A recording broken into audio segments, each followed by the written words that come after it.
बेथ' खोब मोजां प्रग्राम जादों बे टिचार्स ट्रेनिं एक्चुअलि बे टिचार्स ट्रेनिं अन निउ इडुकेसन पलिसि माने टिचार कनक्लेभ थारमाने निउ इडुकेसन पलिसिखौ दासो गथै मानसिफ्रा मोजाङै मिथिजोबाखै टिचारफ्राबो माने बहुतखिनिया मोजाङै फरायाखै माखासे केरिकुलाम सिलेबास बायदिसिना बानायनायाव एग्जाम सिस्टेम बायदिसिना बानायनायाव जोंनि माखासे पलिसिफोर दं बे पलिसिफोरखौ मोजाङै फोरोंनाय जायो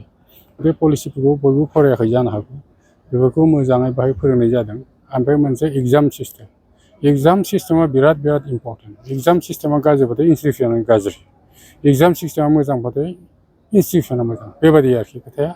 गतिके बेवहाय दिनै बहुत मोजां ट्रेनिं होनाय जादों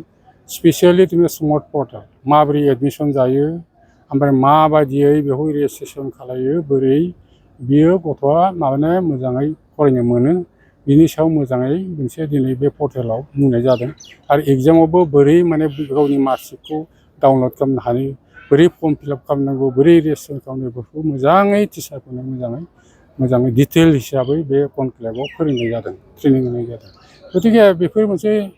नेसनेल इडुकेसन पलिसिनि मोनसे मोजां मोनसे बे खामानि आं सानो बे जे बिटिसि गभर्नमेन्टजों लोगोसे दिनै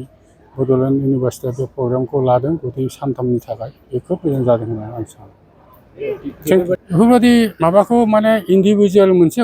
कलेजाव लानो हायोबाथ' मोजां प्रग्रामखौ नाथाय बेयो माने बै जायनोखि आसलथे अर्गानाइज खालामग्राफोर बिसोरो इसिबां माने गिदिंनो थाखाय जेनेबा बड'लेण्ड इउनिभारसिटियाव एबाउट 60नि बारा बेवहाय कलेज दं बेयाव माने गिदिंजोबनो एसे असुबिदा जायो आरोखि बिदिनो हायो जों रिजनेल हिसाबै जेनेबा मोनसे उदालगुरियाव मोनसे टंलायाव मोनसे गरेस्वराव मोनसे क'क्राझार मोनसे गसाइगाव मोनसे बेबायदि मोनसे जों रिजनेल हिसाबै लानो हायो होमबाना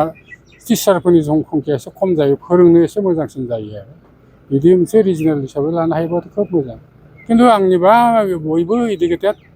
मोनबा थारमाने माबा दङ इउनिभार्सिटिनि रेगुलेसनफोर दं दिनै क्रेडिट फ्रेमवर्क रेगुलेसन दं इउजिनि रेगुलेसन दं पिजि दं एनइपि दङ आरो बिनिफ्राय नेसनेल क्रेडिट फ्रेमवर्कफोर दं बे मोनबा जायनोखि बेफोरखौ टिचारफ्रा गोरों गोराखा मोजाङै फरायजोबोबा इडुकेसन पलिसिनि सायाव मोजाङै खोथाखौ मिथिगोन आरो बेनिफ्राय नैबे पर्टेलनि थाखाय गथैखौबो नङाबाबो खिन्थु माने कन्ट्रलार एग्जामिनेसन बा एग्जाम सिस्टेमा जाय सालायो बिसोर मोजाङै ट्रेनिं लाबानो जागोन खिन्थु गथै टिचारा बेफोर माबाखौ आदब खायदाफोरखौ मोजाङै सोलोंना लानो हाया जोबोद मोजां थेंक इउ